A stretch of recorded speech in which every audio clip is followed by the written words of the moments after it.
सबके जीवन में खास मौका आता है, सबके जीवन में मौका आता है, अवसर आता है, मगर आदमी उस मौके को पहचानता नहीं है, अपने अवसर को पहचानता नहीं है, और जब अवसर चला जाता है तब पछताता है कि काश हम ये कर लिए होते, काश हम ये सुन लिए होते तो अच्छा होता। सबके जीवन में ईश्वर खुदा भगवान गॉड मौका देते हैं, मगर हमारे पास वो ज्ञान चाहिए कि हम उस ज्ञान के बल पर उसको पहचान जाए। कैसे? एक कहानी के माध्यम से तुम इस बात को समझ लोगे कि इंसान के जीवन में ईश्वर के द्वारा मौका सबको मिलता है, लेकिन हम उसको पहचान नहीं पाते और बाद में पछताते हैं। एक साधु था एक गांव में, बाबा जी थे, और बाबा जी लोग तो देखते करते हो, बड़ा बड़ा दाढ़ी, बाल पका हुआ और दम मस्त रहते थे पूरा, और ईश्वर की आराधना कर रहे थे। किसकी आराधना कर रहे थे? ईश्वर की आराधना में लीन थे, एकदम खोए हुए थे एकदम। उनके मन में था कि भगवान उनके साथ है, और भगवान सबके साथ है, भगवान सबके साथ हमेशा रहते हैं, क्योंकि भगवान नहीं तो हमको हवा दिया, पानी दिया, धरती दिया, आकाश दिया, सूरज चांद तारा सब कुछ दिया, भगवान ने दिया। अगर ये वो नहीं देते सूरज चांद तारा, धरती पर पेड़ पौधा, तो हम जिंदा नहीं रह पाते।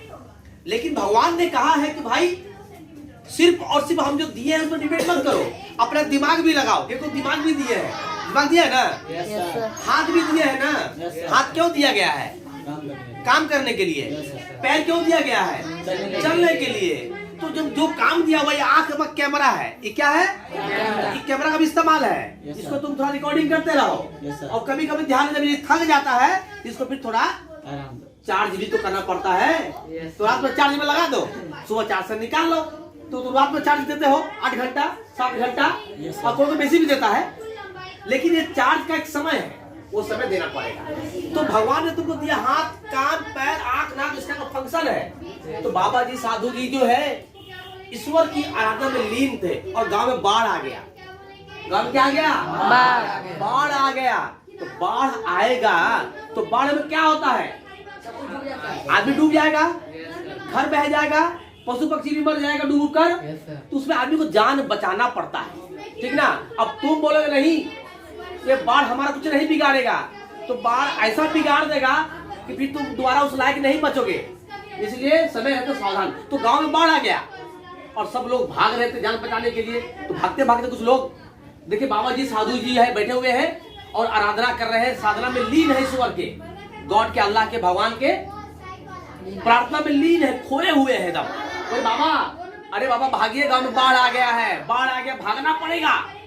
वो बोले, बाबा बोले नहीं, अरे हम नहीं भागेंगे, अरे ईश्वर हमारे साथ है, हमको नहीं भागना है, आप लोग जाइए। उन्होंने जाने तो भाई सबको तो डर है जान का, बोलो आगे बढ़ गए, भागते रहे। फिर कुछ देर के बाद पानी और बढ़ गया, बैठे हुए तो पानी यहाँ तक आ गया। कुछ लोग फिर भाग रहे हैं, पानी बढ़ गया है, अब नौका से भाग रहे हैं कुछ लोग। फिर एक आदमी आए, बोले भाई बाबा साहब, अरे आपका छाती तक पानी आ गया है और लोग नौका से भाग रहे हैं, गांव तो डूब गया है, आप भी भागिए, तो आप मर जाइएगा। बोले नहीं, हम नहीं भागेंगे, अरे हमको भगवान जो है, ईश्वर जो है, खुदा हमको बचा लेंगे, तो तुम लोग जाओ। तो वो लोग भी वहां से निकल लिए। करते करते पानी और बढ़ गया, अब पानी जो है पूरा यहाँ तक आ गया। अब बाबा जी जो है थोड़ा ऐसे करके जो है ध्यान में भी लीन हो गए, थोड़ा सा ये हो गया, खड़ा हो गया थोड़ा सा, लेकिन डूबने के जैसा है पूरा।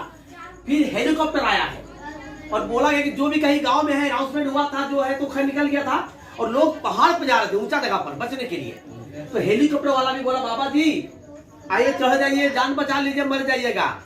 बाबा बोला नहीं, कोई चीज हमको कुछ नहीं बिगाड़ सकता है, ये बाढ़ क्या चीज है, हम बड़ा मुसीबत झेल लेंगे, ये बाढ़ क्या है, हम ऐसे चल के निकल जाएंगे, कोई चिंता की बात है, आप लोग जाइए। वो लोग थक गया, बात वो नहीं माने, वो जहाज वाला चला गया, अंतिम जहाज था, और बाद में पानी बढ़ गया और बाबा जी डूब गए, और डूब गए तो उनका लीला समाप्त हो गया।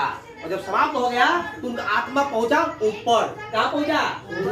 ऊपर गया, भगवान के पास, ईश्वर के पास गए और बोले, भगवान ये सही नहीं हुआ, ईश्वर ये सही नहीं हुआ, हम आप कितने बड़े भक्त थे, कभी हम गलती नहीं किए, कभी लालच नहीं किए, कभी माया नहीं किए, आपके साधना में दिन रात हम लीन रहे, खोए रहे, मगर हमको मरना पड़ा, ये ठीक नहीं हुआ। भगवान ने कहा, अरे मूर्ख, सिर्फ प्रार्थना करने से नहीं होता, साधना करने से नहीं होता, तुमको तो हम 3-3 बार मौका दिए, हम खुद गए तुम्हारे पास। पहली बार हम गांव वाला बनकर गए, हम बोले भागो, तुम नहीं भागे। दूसरी बार हम नौका वाला बनकर गए तुम्हारे पास कि चलो भागो, तुम नहीं गए। और तीसरी बार हम जहाज वाले के पास गए, जहाज वाला बन के गए तुम्हारे सामने में, किससे भी तुम बच जाओगे, मगर तुम उसको अवसर का इस्तेमाल नहीं किए। तो जब तुम्हारे पास हम 3-3 बार गए खुद भगवान होकर, मगर तुम जो है मेरे बात को नहीं माने। जब नहीं माने तो भुगतो, अगर मान लिए होते तो बच जाते। ईश्वर हमेशा हमारे पास आते हैं, मौका देते हैं। अब मौका तुम नहीं लोगे तो मारे जाओगे। तो वही हाल हुआ, लास्ट में वो जो है मर गया। तो भगवान कहते हैं कि तुमको अपने ज्ञान दिया, बुद्धि दिया, बल दिया, इसका इस्तेमाल करो, इसका उपयोग करो। तुम्हारे पास मौका आता है दोस्ती के रूप में, पिता के रूप में, भाई के रूप में, किताब के रूप में, सामान के रूप में, ज्ञान के रूप में। बहुत सारा मौका आता है, हम लोग उसको नहीं चुनते हैं। तो बोलते हैं क्या होगा पढ़कर, ये क्या होगा बात सुनकर, खाली भाज रहे थे, खाली बड़का हाँक रहे थे। ऐसा नहीं होता है, बात को समझना पड़ता। जो इसको मौका को समझ लिया वही जीवन में बच पाएगा। परीक्षा के पहले ही ना पढ़ना पड़ता है। मौका परीक्षा का पहले पढ़ लेने का है। जब परीक्षा में नहीं पढ़ोगे तो बाद में पढ़ने में फायदा होगा? नहीं फायदा होगा। बीमार पड़ोगे, इलाज तब ना करवाना पड़ेगा, दवा तब ना खाना पड़ेगा, तब ना ठीक होगे। और जब लोहा गर्म होता है तो सामान बनाते हैं तो उसमें थोड़ा गठोर करना पड़ता है। ये होता है मौका का उपयोग करना, सदुपयोग करना। इसे जीवन में मौका सबके पास आता है, उसका सदुपयोग करना सीखो। अगर एक बार कर लोगे ना जीवन में तो तुम्हारा जीवन जो सफल हो जाएगा। और नहीं करोगे ना तो बाबा जी की तरह डूब के मरना।